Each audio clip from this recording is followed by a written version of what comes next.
welcome to this virtual event, a Q&A we will have today. I'm Carly Johnston, your host, and I'm going to be joined by a couple special guests, including Kirk Maltby and a special guest. So for now, we're gonna toss it off to an awesome video.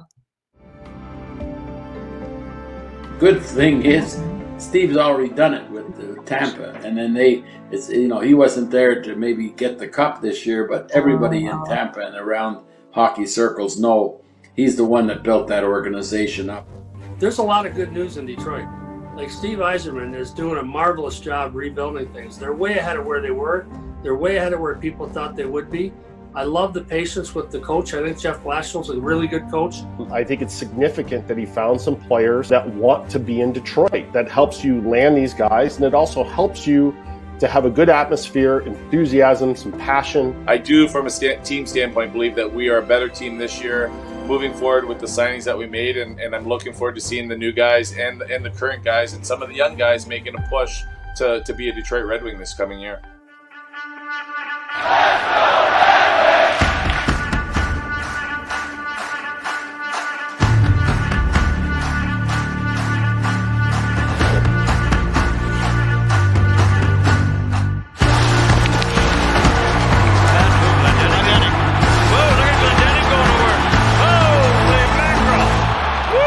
They win the draw, and they score! Bobby Ryan! Marking a shot, rebound, Brome, scores! Brome, shot, bingo, scores! Bingo! Yeah! Dylan Larkin, scores!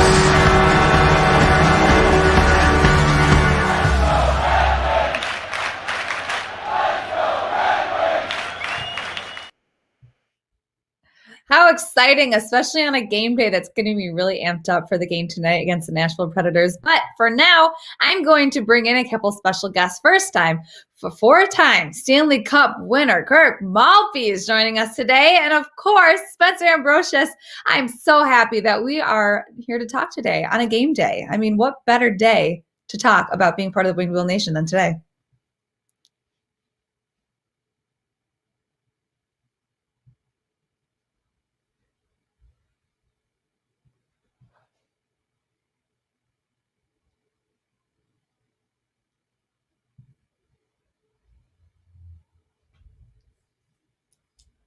Can't hear you guys. So I think we're having some technical difficulties here. The three of us cannot hear each other. So again, just excited, looking forward to having a stream where the three of us can talk. But for now, okay, we could, good? All three of us? Yeah. All right. I can hear you. Yeah. Yeah. All right. I was trying to read Spencer's lips as he was talking. All right, from the beginning. I don't know if you guys can hear me, but all right, awesome. Well, we got it all out of the way. Technical difficulties are over with, but I was just saying how exciting to talk about Winged Wheel Nation on a Red Wings game day. Yeah, for sure. I mean, it just, with especially the way the Wings have been playing lately, they've been, I think that the competitiveness, it's not just about winning the games, but the competitiveness and the contributions from different players that's happened over the last little bit has been nice to see. And they've been getting rewarded with some wins. So hopefully they can continue tonight in Nashville. And again, it's all about growth and growing as a group, and hopefully they can finish this more or less the second half of the year playing the way they've been. Absolutely. And when we talk about this year, it's been a very unprecedented year, but what can our fans expect to see for the future of our Red Wings hockey? Yeah, I mean, I think more of what they've seen in the last week and a half, 2 weeks. I said from the beginning of the year when we talked, we had a pretty big turnover in bringing in a bunch of new players, whether it was younger guys, the free agents that we signed, and with these crazy days that we're living in now, with not a real true training camp, no exhibition season. I thought that we needed a good 10, 15 games to kind of come together as a team for the guys to figure out, who works well with who, learn the system. Just even moving to a new city and an organization, and whether they're a single guy or they're married with kids, it's an adjustment, and I think that a lot of that is in the back now, and I think. Again, I think what you're seeing lately with the competitiveness and winning some games and even some of the games that we've lost, it's been tight. We're having a chance to win on a nightly basis, and I think that's all because we're moving in the right direction. Absolutely. It's crazy to think we're about halfway, or we are past the halfway through mark of this season. And when you look at the unprecedented season we've had and not having any fans in the stands, and now we have 750 fans at Little Caesars Arena each game. Do you think that has an impact on the players playing out on the ice? I think it has to. I remember being asked all the time, could you hear people in the stands? Could you hear what they were saying? And to a degree, especially in a playoff game or something like that, you kind of block things out. But right from warm up, when the fans are getting there and they're watching and you're flipping pucks over the glass to the kids and things like that, it's kind of a process of getting ready to play the game. It's getting excited, getting the adrenaline going. And, especially when you're at home, your fans are on your side. You want them to be on your side cheering, especially if maybe you're not off to a good start or maybe down by a goal or whatever it might be. But it is weird. I mean, I've been to a lot of games, and I know you're at all the home games. It's only 750 people, but it's amazing when you're seeing real bodies and people are moving. It's like the light at the end of the tunnel. I think from a player's standpoint, I think it does help. Just you feel like you're more in that natural surrounding of having your game with fans and cheering, and you're not relying on the noise being pumped in through the system. But I thought in general, from the bubble, even though we didn't get to partake in it, watching that, I thought the NHL did a great job in the players. And now with starting out with no fans and slowly adding them in, I think the league has done a great job. I think our team has been very competitive and again, like I said earlier, moving in the right direction. And hopefully, by the time we get to the end of the year, there's more and more fans there. Fingers crossed. I know it's great to hear real fans leading the Let's Go Red Wings chant at Little Caesars Arena. But let's talk a little bit about you. What has the season looked like for you thus far? Oh, geez. Yeah, I mean, I've never filled out so many questionnaires about where I've been and with the COVID, being tested, fevers, coughs, things like that. But it's kind of been the process for everyone, and I'm sure you're doing the same thing every time you go into LCA, and the fans have to do it as well. But, just trying to do my job as far as scouting, pro scouting, trying to find some players. We're going to need, we have a bunch of unrestricted guys that are not probably all going to be signed to come back for next year. And we need to replace them. And some will be replaced from guys, whether it's from Grand Rapids or guys that are turning pro from, being drafted in junior or college or over in Europe. But we're always going to need to add a few unrestricted free agents. So I'm out trying to find players for next year to help us grow, whether it's being here for 1 or 2 years as a player or maybe long-term, 5 or 6 years. So, so I've been going around to games. Right now I'm in Chicago going to the Hawks tonight. And again, it's just, from the beginning of this whole process, since Stevie's been here, it's just it's a process in trying to find players on all levels, and what I'm involved is more on the trades and the free agency, and then you also, like I said, you have the draft that we're trying to improve on as well. So it's been fun, but it's been weird just with all the games with no fans. But slowly but surely, everybody's a little different, and there's a few more in certain cities than others. But again, I'm just glad that we're back playing hockey, and I've been looking forward to it, and just trying to do my job and find the best players available for us. Yes, this year has definitely presented some different challenges, but we do have a fan question about scouting from Andrew Waters. When you are scouting, how much do you draw on your own hockey career with how much the game has changed? How do you adjust to that while scouting? Yeah, that's a great question. I mean, I was fortunate enough to have a relatively long career where the rules had changed, where As a player, you had to adjust to the new roles. When I came into the league, there was all that hooking and grabbing and holding up that really slowed the game down. And they put the rule in where you can't do all that stuff. And if you didn't skate or couldn't skate very well, then you weren't going to be able to play. But being able to watch games live again, unlike on the bubble, there's a lot of intangibles you see that the camera doesn't follow. When you're watching on TV, you're at the mercy of what the TV shows you, what the camera shows you.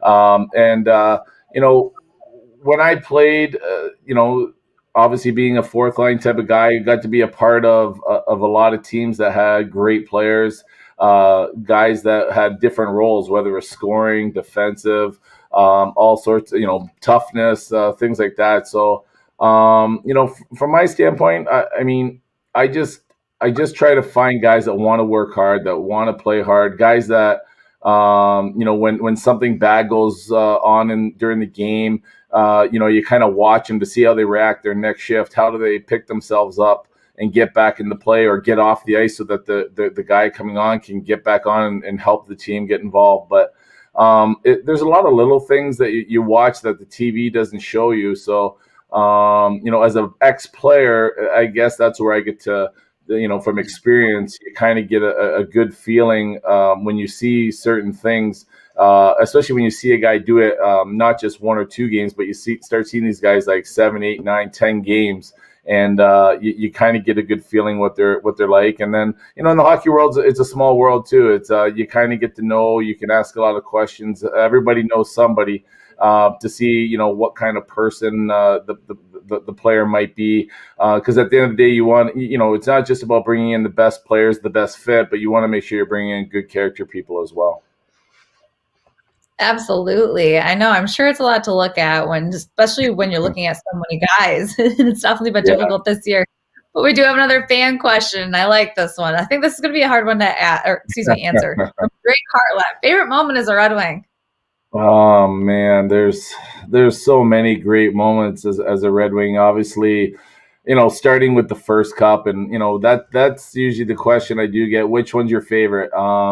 They all are special in so many ways, but the first one is the first one, and I can still recount that day, the day of the game, going into the rink to get there for warm up. It was a beautiful day out, and just the fans that were there, the support we had, and I had mentioned this a long time ago. It would have been a shame for us not to win that first Stanley Cup at home, even though it was a tough game, and you don't expect to sweep a team, especially a team like Philadelphia that year. But for the long drought of not winning a Stanley Cup as an organization and being able to win it in 4 games at home, there's so many great moments, but that's definitely right near the top of the list for me. Oh man, I know. When I look at your career and think about how do you pick, I'm sure you just have 4 favorite moments. It's every game you played winning the Stanley Cup. That's outstanding. Not a lot of people can say they won the Stanley Cup 4 times, but we have another fan question. A lot of fan questions for you, Kirk Maltby, your fan favorite. All right. Hey, Kirk, what do you miss most about playing from Georgia? Well, there's a lot of things. I really, the most typical one, I think, for everybody in probably most team sports is being around the guys. I love being around the guys. You really are a family. You spend a lot of time together. You're on the road for a long, especially when I played, we were still in the West. So we didn't have a lot of, nights in our own bed as these guys do today, just because of the layout of the divisions and that. But, I love the competitiveness as well. I love hockey. I don't care who you are. You don't get to the top of a sport or being a pro athlete because you just kind of like it or it's okay. You got to love the sport. You got to have some talent. You got to have the work ethic. And, I loved going to the rink every day. I loved, being in front of the fans. I love being in front of the other team's fans and getting them to boo. And fortunately I was part of a lot of really good teams. So, we won our share of games. So it was a lot of fun coming to the rink. And, fortunately, I'm still good friends with a lot of the guys, like Chris Draper and Ozzy and Mac and Joey, and we see each other every once in a while, and I see them around. But being around the guys is probably the biggest thing, just because you get such a diverse group from not just North America, but from Europe, and for that many guys to be together and come together for that length of time during the course of a year and be successful and whatnot, it's a special thing. And again, like I said, to be able to have the success that we had, just makes it that much more special. Absolutely. No kidding. I know that success is something that the Red Wings need to carry on and use with them this season. But we have another question for you from a fan, from Shannon. What is your advice for my 14-year-old son, Sean, to work on to get a harder shot? Well, I guess like a lot of things, to be honest, because that's what I'm working on with my son. My son's 12 years old. Is practice. We set up a little shooting station down in the basement with some of that fake ice.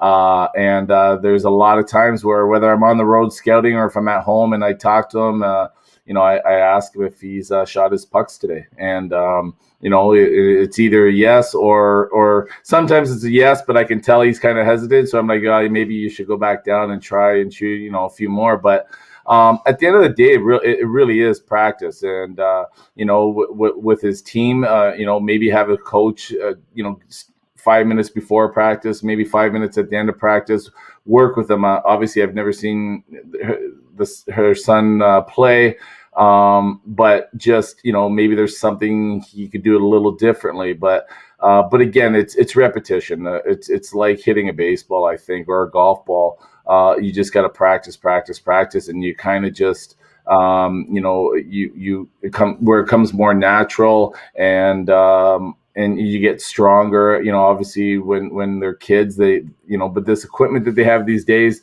they have the equipment that allows them to shoot the puck a little better than maybe they could have back when I was a kid. But again, it's just practice, and whether it's during practice with his team or on his own at home, in the driveway, maybe preferably in the driveway, so he's not breaking putting dents in your wall or anything like that down in the basement. But for me, it's practice. Yeah, I mean, it's funny you say that. We see the guys out practicing on the ice, and someone like Dylan Larkin or Philip Roenick, they take the pucks and they're just smacking them nonstop. It's just like puck after puck after puck, like just trying to get those reps in. And so, I mean, not that I'm one to sit here and give advice to Shannon's son, Sean, but just that's a great point. I mean, you're at the ring, so you see a lot of that kind of stuff as well. But even the video of Dylan early in his career when he came out, I forget what his nickname was. But he's in the and he's down in the basement with his buddy. And if you really look at the net, I think they had sticks that were kind of creating little pockets that they were trying to hit. And even though they're not shooting from the blue line, but it's all about like just repetition and picking spots. And obviously Dylan's got a great shot too. So that's a great point. Yes, absolutely. And, look at Dylan now. So something helped in practice. Practice is perfect. But Shannon in the comments actually said thank you for the tidbits of tips and tricks of a good slap shot. But with that, we're going to bring back Spencer Ambrosius. Kirk is still going to be here, so don't go anywhere. But Spencer, I do want to hand it off to you and let us know why now is a good time to join the Red Wings family. Yeah, I'll start by saying, to Kirk's point, I'm an example of someone who didn't practice enough. So now I got to work in the front office side of the business. And probably drywall is probably easier to replace than garage doors as well. So I recommend the basement. I'll start off by saying, Carly, I've been with the organization for 2 years now. In that first year, we spent most of our time just listening to feedback from our fans. And most of our fans, they're telling us right now how excited they are for the future and the direction of the team under Steve and people like Kirk. in the front office making these decisions. We have a very educated fan base. And even though the results aren't there on the ice right now, you can see the growth, and you've seen it throughout this season in our young talent and what we've been able to do through the draft. And once these guys are ready to start playing at the big level, it's going to be some fun hockey. And this summer's draft is going to be a lot of fun too. So we certainly have a lot to look forward to, and our fans know exactly how it's going to feel when we are competing for a Stanley Cup again. The main feedback we've received from our fans from a season ticket standpoint is the desire for more flexibility for coming out to Red Wings games. And we want to make it as easy as possible for our fans to attend games. We've seen it this year, what it's like without fans. We desperately miss our fans, and we know our fans miss being at the games. So what we did is we created what we call Wing Wheel Nation, which is our new membership program. We were going to launch this last year right before everything shut down. So we're excited to finally kick this off in a formal capacity. But we just had on the screen, we'll show you how it works. We're scrapping the old season ticket model, where back in the day, you used to pay in full up front. You would get your seats to every game, and that's about it. So instead, with Wing Wheel Nation, you aren't just a fan during the season. You're part of the family throughout the year. So like you can see from these benefits, one of the biggest ones right off the bat is that 12-month payment plan. So just like a gym membership, you can break up your total amount evenly over 12 months, no interest, to make it, just you get your monthly payment to break it up. And then you pick your location, you decide how many games you want to make it out to. And then we introduce what we call our ticket exchange program. So if you can't attend one of the games in your plan because something came up, you can simply swap it out for a different game. And that way you never lose the value. And then we add on top of that at no additional cost, year-round events and benefits to keep you as part of the family. And we'll show that in this next slide here. We have our business, family, and diehard experiences, which is tailored to the different types of fans that we have. So most of our fans fit into at least one of these categories, if not a couple of them. Our corporate members would be anybody who uses Red Wings games as a business tool to entertain clients or staff, employees. This experience bucket probably makes the most sense for you, and the events that you're going to get access to throughout the year are more tailored towards your business needs. Our diehard fans are just hardcore Red Wings fans, and those types of events are more of your watch parties, your open practices, and those types of events. And then finally, we have our family experience. So primarily tailored towards kid-based events like the zoo and the orchard and holiday photos on the ice. That's a great option for any of our members who have kids and like to come out to games with their families. So, there's 4 simple steps that we're going to talk about today and how you can get involved. Step 1 is to place a deposit.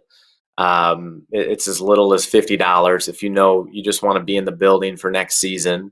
If you want to be in the lower level, it's only $100 per seat. And then we do have some club seats that will be available for next season. And those deposits start at only $250 per seat. And then what we're going to do for anybody who places a deposit today, we're going to provide 2 complimentary seats to an upcoming game. That way, we encourage you to use that as an opportunity to test drive seats and start thinking about where you're going to want to sit for next season. And then later on this summer, you'll be invited down to our Select a Seat event to choose your exact seats. And then at that point, you pick the number of games that you want to attend, because everybody's different and coming from different parts of the state or other states or Canada even. And then you get to pick your membership type, whether it's that business, family, or diehard, and you'll start getting invited to those events immediately.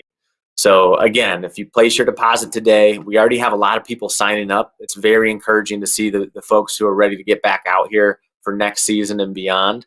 You'll get 2 complimentary tickets to one. We only have 10 home games left this season. So come on out, check it out, see what it's like without fans, and then help us refill this building so that we can have that home ice advantage again for next season.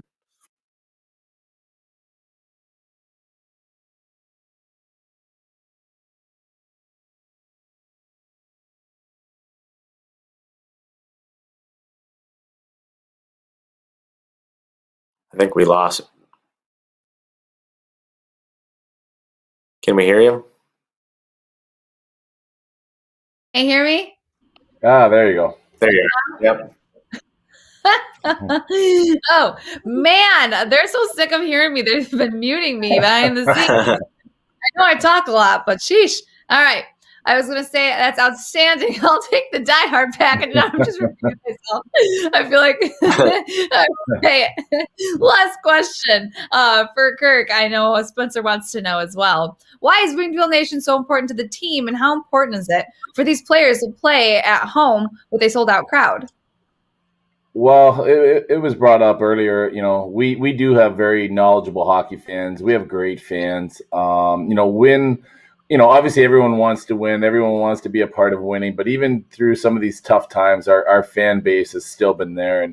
And I can definitely echo on a lot of people that how interested they are in seeing, over the last few years in particular, these young guys. I know with Moritz Seider, a recent draft pick, and Raymond, they want to see these guys come over and play, and with our current young group that we have now, and then obviously with the draft coming up. But when you have a sellout crowd, now I didn't have a chance to play at LCA, but I can only imagine having the crowds that we had at the Joe transfer into Joe Louis Arena, with being in the Chrysler Plaza, watching on that big screen during a game.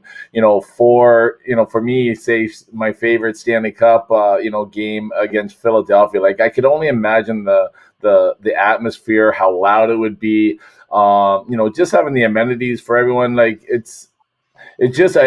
mean, as much as I love the Joe, this LCA is just a fantastic spot, and I can't wait to be at a game. Even though I'm watching up in the press box, I'll be so excited for the fans to see a full rink cheering them on during a playoff game in the near future. And when you have a fan base like ours, and you are in a big game during the regular season or the playoffs, I mean, you feed off of it. And like I said earlier, like, whether you're down a goal or just getting to start, or maybe killing a big penalty or something like that, I mean, you really do feed off the energy of the fan base. And the way our organization is going right now, obviously, like I said, we're maybe not winning as much as we'd like, but we have a lot of great young talent coming forward to go along with what we currently have, and we're planning on building it. And with what Steve did, in that little intro video at the beginning, Scotty said it perfectly. Like, even though Steve wasn't there to enjoy the Stanley Cup with Tampa, he was, if not the only reason, but a big reason why they were where they're at right now, because of the knowledge he brought to them and what he did with bringing in the players there. And obviously he's going to try and do the exact same thing. It might be a little different path, but at the end of the day, he's shooting for the same result. Well, and as are you, Kirk, and you're doing an outstanding job at it. We love having you on our squad too.